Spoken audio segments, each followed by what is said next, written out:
सुप्रभात। मैं हूँ जगेंद्राणा। आज की हमारी धार्मिक चर्चा का विषय है श्री सुंदरकांड का हिंदी अर्थ, भाग 2। जहाँ से हमने छोड़ा था वहीं से प्रारंभ करते हैं कि उन्होंने सेना में कुछ को मार डाला, कुछ को मसल डाला, कुछ को पकड़ पकड़ कर धूल में मिला दिया। कुछ ने फिर जाकर पुकार की कि हे प्रभु, बंदर बहुत ही बलवान है। पुत्र का वध सुनकर रावण क्रोधित हो उठा। उसने अपने जेठे पुत्र बलवान मेघनाथ को भेजा। उसने कहा कि हे पुत्र, मारना नहीं, उसे बांध लाना। उस बंदर को देखा जाए कि कहाँ का है। इंद्र को जीतने वाला अतुलनीय योद्धा मेघनाथ चला। भाई का मारा जाना उसे क्रोध हो आया। हनुमान जी ने देखा कि अब के भयानक योद्धा आया, तब वे कटकटा कर गरजे और दौड़। उन्होंने एक बहुत बड़ा वृक्ष उखाड़ लिया और उसके प्रहार से लंकेश्वर रावण के पुत्र मेघनाथ को बिना रथ का कर दिया। रथ को तोड़कर उसे नीचे पटक दिया। उसके साथ जो बड़े बड़े योद्धा थे उनको पकड़ पकड़ कर हनुमान जी अपने शरीर से मसलने लगे। उन सबको मारकर फिर मेघनाथ से लड़ने लगे। लड़ते हुए वो ऐसे मालूम होते हैं जैसे 2 गजरात श्रेष्ठ हाथी बढ़ गए हों। हनुमान जी ने उसे घूसा मारकर वृक्ष पर जा चढ़े। उसको क्षणभर के लिए मूर्छा आ गई। फिर उठकर उसने बहुत माया रखी, परंतु पवन के पुत्र उससे जीते नहीं जाते। अंत में उसने ब्रह्मास्त्र का संधान किया। तब हनुमान जी ने मन में विचार किया कि यदि ब्रह्मास्त्र को नहीं मानता हूँ तो उसकी अपार महिमा मिट जाएगी। उसने हनुमान जी को ब्रह्म बाण मारा, जिसके लगते हुए वृक्ष से नीचे गिर पड़े। परंतु गिरते समय भी उन्होंने बहुत सी सेना मार डाली। जब उसने देखा कि हनुमान जी मूर्छित हो गए, तब वह उनको नागपाश से बांध कर ले गया। तो शिव जी कहते हैं कि हे भवानी, सुनो, जिनका नाम सुनकर जप कर ज्ञानी विवेकी मनुष्य संसार जन्म मरण के बंधन को काट डालते हैं, उनका दूध कहीं बंधन में आ सकता है। किंतु प्रभु के कार्य के लिए हनुमान जी ने स्वयं को बंधा लिया। कपि बंधन सुन निश्चर धाये। तो बंदर का बांधा जाना सुनकर राक्षस दौड़े और कौतुक के लिए तमाशा देखने के लिए सब सभा में आए। हनुमान जी ने जाकर रावण की सभा देखी।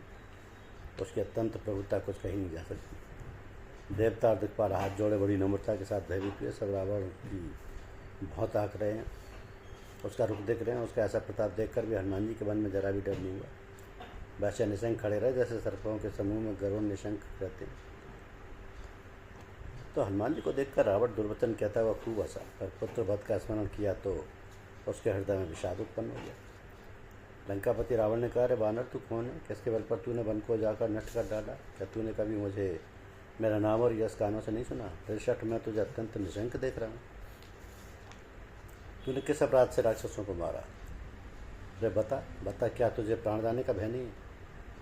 हनुमान जी ने कहा, हे रावण, सुन, जिनका बल पाकर माया संपूर्ण ब्रह्मांडों के समूह की रचना करती है, जिनके बल से है दशाशीष ब्रह्मा विष्णु महेश क्रम से सृष्टि का जनन सृजन पालन और संहार करते हैं, जिनके बल से सहस्त्रमुखों वाले शेषी पर्वत और वन समेत समस्त ब्रह्मांड को सिर पर धारण करते हैं, जो देवताओं की रक्षा के लिए नाना प्रकार की देह धारण करते हैं, जो तुम्हारे जैसे मूर्खों को शिक्षा देने वाले हैं, जिन्होंने शिव जी के कठोर धनुष को तोड़ डाला और उसी के साथ राजाओं के समूह का गर्भ कर दिया, जिन्होंने खरदूषण त्रिसरा और बाली को मार डाला, जो सबके सब अतुलनीय बलवान थे, जिनके लेश मात्र बल से तुमने समस्त चराचर जगत को जीत लिया, और जिनकी प्रिय पत्नी को तुम चोरी से हर लाए, वह उन्हीं का दूत हूँ।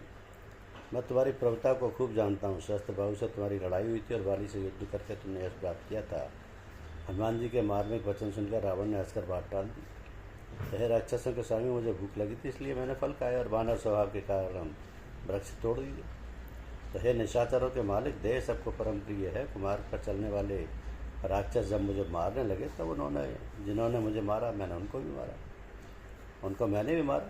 पर तुम्हारे पुत्र ने मुझको बांध लिया, किंतु मुझे अपने बांधे जाने की कुछ भी लज्जा नहीं है। मैं तो अपने प्रभु का कार्य किया चाहता हूँ। तो हे रावण, मैं हाथ जोड़कर तुमसे विनती करता हूँ कि तुम अपमान छोड़कर मेरी सीख सुनो। तुम अपने पवित्र कुल का विचार करके देखो और भ्रम को छोड़कर भक्त भयहारी भगवान को भजो। जो देवता राक्षस और समस्त चराचर को खा जाता है, वो काल भी जिसके डर से डरता है, उनसे कदापि वैर न करो और मेरे कहने से जानकी जी को दे दो। तो खर के शत्रु श्री रघुनाथ जी शरणागतों के रक्षक और दया के समुद्र हैं। शरण जाने पर प्रभु तुम्हारा अपराध भुलाकर तुम्हें अपनी शरण में रख लेंगे। तुम श्री राम जी के चरण कमलों को हृदय में धारण करो और लंका का अचल राज करो। और ऋषि प्लस जी का यश निर्मल चंद्रमा के समान है, उस चंद्रमा में तुम कलंक ना बनो। तो राम नाम के बिना वाणी शोभा नहीं पाती। मदमोह को छोड़ विचार कर देखो। तो हे देवताओं को शत्रु सब ज्ञानों से सजी हुई सुंदर स्त्री भी कपड़ों के बिना नंगी शोभा नहीं देती। राम विमुख पुरुष की संपत्ति और प्रभुता रही हुई भी चली जाती है और उसका पाना न पाने के समान है। जिन नदियों के मूल में कोई दिल स्रोत नहीं है, अर्थात जिन्हें केवल बरसात का ही आसरा है, वे वर्षा बीत जाने पर तुरंत ही सूख जाती हैं। तो हे रावण सुनो, मैं प्रतिज्ञा करके कहता हूँ कि राम विमुख की रक्षा करने वाला कोई भी नहीं है। हजारों शंकर विष्णु और ब्रह्मा भी श्री राम जी के साथ द्रोह करने वाले तुमको नहीं बचा सकते। मोह ही जिसका मूल है, ऐसे अज्ञान जनित बहुत पीड़ा देने वाले तम रूप अपमान का त्याग कर दो और रघुकुल के स्वामी कृपा के समुद्र भगवान श्री रामचंद्र का भजन करो। यद्यपि हनुमान जी ने भक्ति ज्ञान वैराग्य और नीति से सनी हुई बात बहुत ही हित की वाणी कही, तो भी वह महान अभिमानी रावण बहुत हंसकर व्यंग से बोला कि हमें ये बंदर बहुत बड़ा ज्ञानी गुरु मिला। रे दोस्त, तेरी मृत्यु निकट आ गई है। अधम, मुझे शिक्षा देने चला है। हनुमान जी ने कहा, इससे उल्टा ही होगा, अर्थात मृत्यु तेरी निकट आई है, मेरी नहीं। यह तेरा मति भ्रम है, यानी बुद्धि का फेर है, मैंने प्रत्यक्ष जान लिया है। तो हनुमान जी के वचन सुनकर वह और कुपित हो गया। बोला, अरे इस मूर्ख का प्राण शीघ्र क्यों नहीं हल लेते। सुनते राक्षसों ने मारने दौड़े। उस समय मंत्रियों के साथ विभीषण वहाँ आ पहुँचे। उन्होंने सिर नवाकर और बहुत विनय करके रावण से कहा कि दूत को मारना नहीं चाहिए, यह नीति के विरुद्ध है। गोसाई, कोई दूसरा दंड दिया जाए। सबने कहा, भाई यह सलाह उत्तम है। ये सुनते ही रावण हंसकर बोला, अच्छा तो बंदर को अंग भंग करके भेज दिया जाए। मैं सबको समझा कर कहता हूँ कि बंदर की ममता पूंछ पर होती है, तो तेल में कपड़ा डुबोकर उसे इसकी पूंछ में बांध कर फिर आग लगा दो। जब बिना पूंछ का बंदर न अपने स्वामी के पास जाएगा, तब वह मूर्ख अपने मालिक के साथ ले आएगा, जिनकी इसने बहुत बड़ाई की है। मैं जरा उनकी प्रभुता या सामर्थ्य को देखूं। तो ये वचन सुनते ही हनुमान जी मन में मुस्कुराए और मन ही मन बोले कि मैं जान गया, सरस्वती जी इसे ऐसी बुद्धि देने में सहायक हुई। रावण के वचन सुनकर मूर्ख राक्षस वहीं पूंछ में आग लगाने की तैयारी करने लगे। पूंछ के लपेटे में इतना कपड़ा और घी तेल लगा कि नगर में कपड़ा, घी और तेल नहीं रह गया। हनुमान जी ने ऐसा खेल किया कि पूंछ बढ़ गई और लंबी हो गई। नगरवासी लोग तमाशा देखने आए। वह हनुमान जी को पैर से ठोकर मारते हैं और उनकी बहुत हंसी करते हैं। ढोल बजते हैं, सब लोग तालियां पीटते हैं। हनुमान जी को नगर में फिराकर फिर पूंछ में आग लगा दी। अग्नि को जलते हुए देखकर हनुमान जी तुरंत ही बहुत छोटे रूप में हो गए। बंधन से निकलकर वे सोने की अटारियों पर जा चढ़े, उनको देखकर राक्षसों की स्त्रियाँ भयभीत हो गई। उस समय भगवान की प्रेरणा से 49 पवन चलने लगे। हनुमान जी अट्टहास करके गरजे और बढ़कर आकाश में जा लगे। देह बड़ी विशाल परंतु बहुत ही हल्की है। वे दौड़कर एक महल से दूसरे महल पर चढ़ जाते हैं। नगर जल रहा है, लोग बेहाल हो गए हैं। आग की करोड़ों भयंकर लपटें झपट रही हैं। हाय बप्पा, हाय मैया, इस अवसर पर हमें कौन बचाएगा। चारों ओर यही पुकार सुनाई पड़ रही है। हमने तो पहले ही कहा था कि बानर का रूप धरे कोई देवता है। साधु के अपमान का यह फल है कि नगर अनाथ की तरह जल रहा है। हनुमान जी ने एक ही क्षण में सारा नगर जला डाला, एक विभीषण का घर नहीं जलाया। शिव जी कहते हैं, पार्वती, जिन्होंने अग्नि को बनाया, हनुमान जी उन्हीं के दूत हैं, इसी कारण वे अग्नि से नहीं जले। हनुमान जी ने उलट पलट कर एक ओर से दूसरी ओर तक सारी लंका जला दी। फिर वे समुद्र में कूद पड़े। पूंछ बुझाकर थकावट दूर करके फिर छोटा सा रूप धारण कर हनुमान जी जानकी जी के सामने हाथ जोड़कर जा खड़ेंगे। हनुमान जी ने कहा, हे माता, मुझे कोई चिन्ह पहचान दीजिए जैसे श्री रघुनाथ जी ने मुझे दिया था। तब सीता जी ने चूड़ामणि उतार कर दी। हनुमान जी ने उसको हर्षपूर्वक ले लिया। जानकी जी ने कहा, हे तात, मेरा प्रणाम निवेदन करना और कर कहना कि हे प्रभु, यद्यपि आप सब प्रकार से पूर्ण काम हैं, आपको किसी प्रकार की कामना नहीं है, तथापि दीन दुखियों पर दया करना आपका विरध है और मैं दीन हूँ। अतः इस विरध को याद करके हे नाथ, मेरे भारी संकट को दूर कीजिए। हे तात, इंद्रपुत्र जयंत की कथा सुनाना और प्रभु को उनके बाण का प्रताप समझाना, स्मरण कराना। यदि महीने भर में नाथ न आए तो फिर मुझे जीत ही नहीं पाएंगे। हे हनुमान, कहो मैं किस प्रकार प्राण रखूँ। हे तात, तुम भी अब जाने को कह रहे हो। तुमको देखकर छाती ठंडी पड़ी हुई थी। फिर मुझे वही दिन और वही रात। हनुमान जी ने जानकी जी को समझाकर बहुत प्रकार से धीरज दिया और उनके चरण कमलों में सिर नवाकर श्री राम जी के पास गमन किया।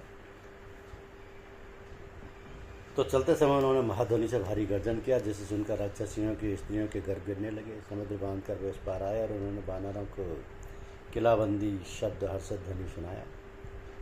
तो हनुमान जी को देखकर सब हर्षित हो गए और तब वानरों ने अपना नया जन्म समझा। हनुमान जी का मुख प्रसन्न, शरीर में तेज विराजमान है, जिससे उन्होंने समझ लिया कि ये श्री रामचंद्र जी का कार्य करके आई। मिले सकल अति भय सुखाई, यानी सब हनुमान जी से मिले और बहुत ही सुख हुए, जैसे तड़पती मछली को जल मिल गया।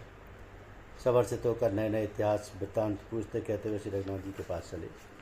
तब सब लोग मधुवन के भीतर आए और अंगद की बहुसम्मति से सबने मधुर फल या मधु और फल खाए।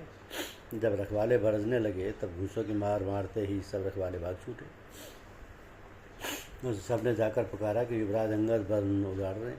यह सुनकर सुग्रीव हर्षित हुए कि वानर प्रभु का कार्य कर रहे हैं। यदि सीता जी को खबर न पाई होती तो क्या वे मधुवन के फल खा सकते थे। इस प्रकार राजा सुग्रीव मन में विचार कर ही रहे थे कि समाज सहित वानर आ गए। सब ने आकर सुग्रीव के चरणों में सिर नवाया। कपिराज सुग्रीव सभी से बड़े प्रेम के साथ मिले। उन्होंने कुशल पूछी। तब वानरों ने उत्तर दिया कि आपके चरणों के दर्शन से सब कुशल है। फिर राम जी की कृपा से विशेष कार्य हुआ है, कार्य में विशेष सफलता हुई।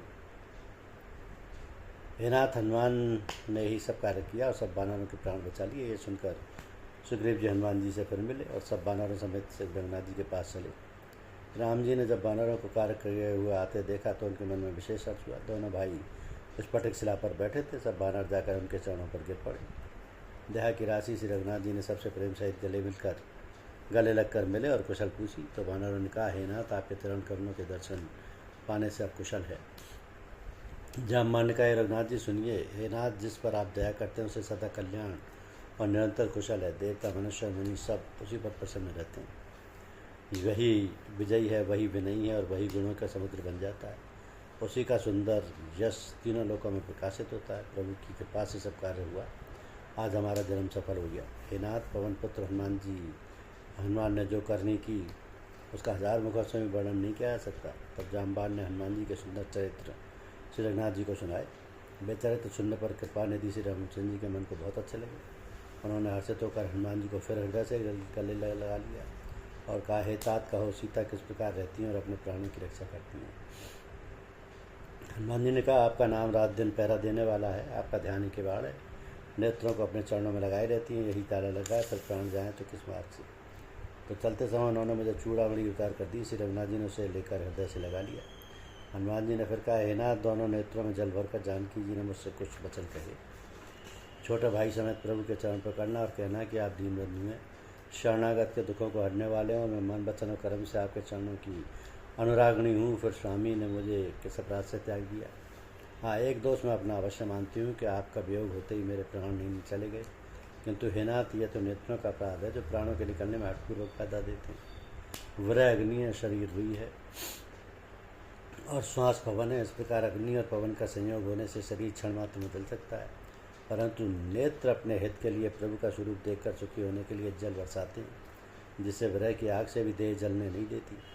सीता जी की बहुत विभक्ति बहुत बड़ी है। हे दीनदयाल, वे बिना कही ही अच्छी है, कहने से आपको बड़ा क्लेश होगा। तो हे करुणानिधान, उनका एक एक पल कल्प समान बीतता है। अतः हे प्रभु, तुरंत चलिए और अपनी भुजाओं के बल से दुष्टों के दल को जीतकर सीता जी को ले आइए। सीता जी का दुख सुनकर सुख के धाम प्रभु कमल नेत्रों में जल भराया और वे बोले, मन वचन और शरीर से जैसे मेरी ही गति, मेरा ही आश्रय है। उसको क्या स्वप्न में भी विपत्ति हो सकती है। हनुमान जी ने कहा, हे प्रभु, विपत्ति तो वही है जब आपका भजन स्मरण ना हो। हे प्रभु, राक्षसों की बात ही कितनी है, आप शत्रु को जीत कर जानकी जी को ले आएंगे।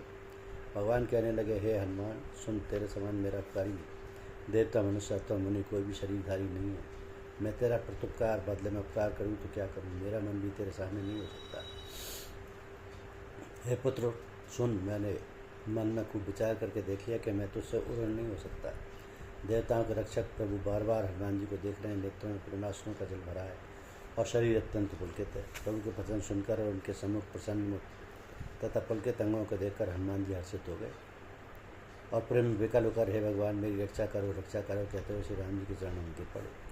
प्रभु उनको बार बार उठाना चाहते हैं, परंतु प्रेम में डूबे हुए हनुमान जी को चरणों से उठना सुहाता नहीं। प्रभु का करकमल हनुमान जी के सिर पर है। उस स्थिति का स्मरण करके शिव जी प्रेम मग्न हो गए।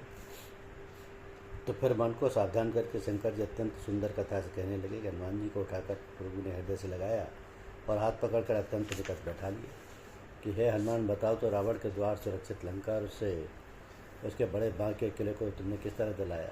हनुमान जी ने प्रभु को प्रसन्न जाना और वे अभिमान रहित वचन बोले कि बंदर का बस यही बड़ा पुरुषार्थ है कि वो एक डाल से दूसरी डाल पर चला जाता है। मैंने जो समुद्र लांकर सोने का नगर जलाया और राक्षसगण को मारकर अशोक वन को उजाड़ डाला, तो यह सब तो ऐसे रघुनाथ जी आप ही का प्रताप है। हे नाथ, इसमें मेरी प्रभुता कुछ भी नहीं। हे प्रभु, जिस पर आप प्रसन्न हो उसके लिए कुछ भी कठिन नहीं। आपके प्रभाव से रुई, जो स्वयं बहुत जल्दी जल जाने वाली वस्तु है, बड़वानल को निश्चय जला सकती है, अर्थात असंभव भी संभव हो सकता है।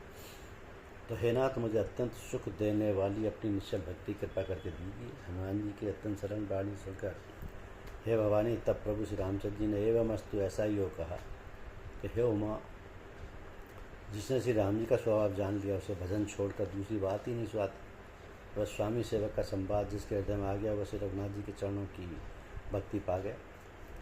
प्रभु के वचन सुनकर बानरगढ़ कहने लगे, कृपालु आनंद कंद श्री रामचंद्र जी की जय हो, जय हो, जय हो। तब श्री रघुनाथ जी ने कपिराज सुग्रीव को बुलाया और कहा कि चलने की तैयारी करो, अब विलम्ब किस कारण किया जाए। वानरों को तुरंत आज्ञा दी। भगवान की यह लीला रावण के वध की तैयारी देखकर बहुत से फूल बरसाकर और हर्षित होकर देवता आकाश से अपने अपने एक लोक को चले। तो वानर राज सुग्रीव ने शीघ्र ही वानरों को बुलाया। सेनापतियों के समूह आ गए। वानर भालुओं के झुंड अनेक रंगों के और उनमें अतुलनीय बल है। वे प्रभु के चरण कमलों में सिर नवाते हैं। महान बलवान द्विचर वानर गरज रहे हैं। श्री राम जी ने वानरों की सारी सेना देखी, तब कमल नेत्रों से कृपापूर्वक उनकी ओर दृष्टि डाली। राम कृपा का बल पाकर श्रेष्ठ वानर मानव पंख वाले बड़े पर्वत हो गए। तब श्री राम जी ने हर्षित होकर प्रस्थान किया। अनेक सुंदर और शिक्षक हुए जिनकी कीर्ति सब मंगलों से पूर्ण है, उनके प्रस्थान के समय शकुन होना यह नीति है, लीला की मर्यादा है। प्रभु का प्रस्थान जानकी जी ने भी जान लिया। उनके बाएं अंग फड़क फड़क कर मानो कह देते हैं कि श्री राम जी आ रहे हैं। तो जानकी जी को जो जो शकुन होते थे वही वही रावण के लिए अपशकुन हुए। सेना चली, उसका वर्णन कौन कर सकता है। असंख्य बानर और भालू गर्जना कर रहे हैं। नख ही जिनके शस्त्र हैं, वे इच्छानुसार सर्वत्र बेरोक टोक चलने वाले रीछ वानर पर्वतों और वृक्षों को धारण किए, कोई आकाशमार्ग से कोई पृथ्वी पर चले जा रहे हैं। वह सिंह के समान गर्जना कर रहे हैं। उनके चलने और गर्जन से दिशाओं के हाथी विचलित होकर चिंगाड़ रहे हैं।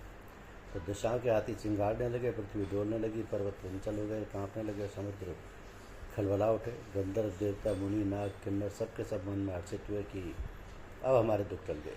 अनेकों करोड़ों भयानक बानर से योद्धा कटकटा रहे हैं और करोड़ों ही दौड़ रहे हैं। प्रबल प्रताप कौशलनाथ श्री रामचंद्र की जय हो, ऐसा प्रकार से वे उनके गुण समूहों को गा रहे हैं। उदार परम श्रेष्ठ एवं महान सरफराज शेष जीवी सेना का बोझ नहीं सह सकते। वे बार बार मोहित हो जाते हैं, घबरा जाते हैं और पुनः पुनः कच्छप की कठोर पीठ को दांतों से पकड़ते हैं। ऐसा करते अर्थात बार बार दांतों को गड़ाकर कच्छप के पीठ पर लकीर से खींचते हुए कैसे शोभा दे रहे हैं, मानो श्री रामचंद्र जी की सुंदर प्रस्थान यात्रा को परम सुहानी जानकर उसकी अचल पवित्र कथा को सरफराज शेष जी कच्छप की पीठ पर लिख रहे हों। इस प्रकार कृपा निधान से रामचंद्र जी समुद्र तट पर जा उतरे। अनेकों रीछ वानर वीर जहाँ तहाँ फल खाने लगे। वहाँ लंका में जब से हनुमान जी लंका को जलाकर गए, तब से राक्षस भयभीत रहने लगे।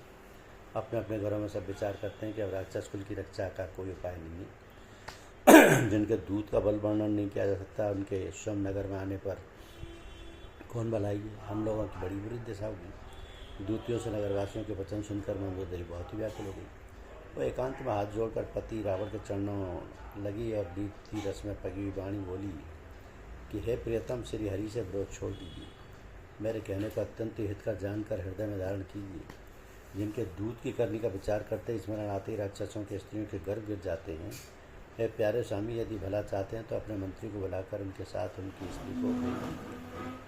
सीता आपके कुलरूपी कमलों के वन को दुख देने वाली जाड़े की रात्रि की समान आई है।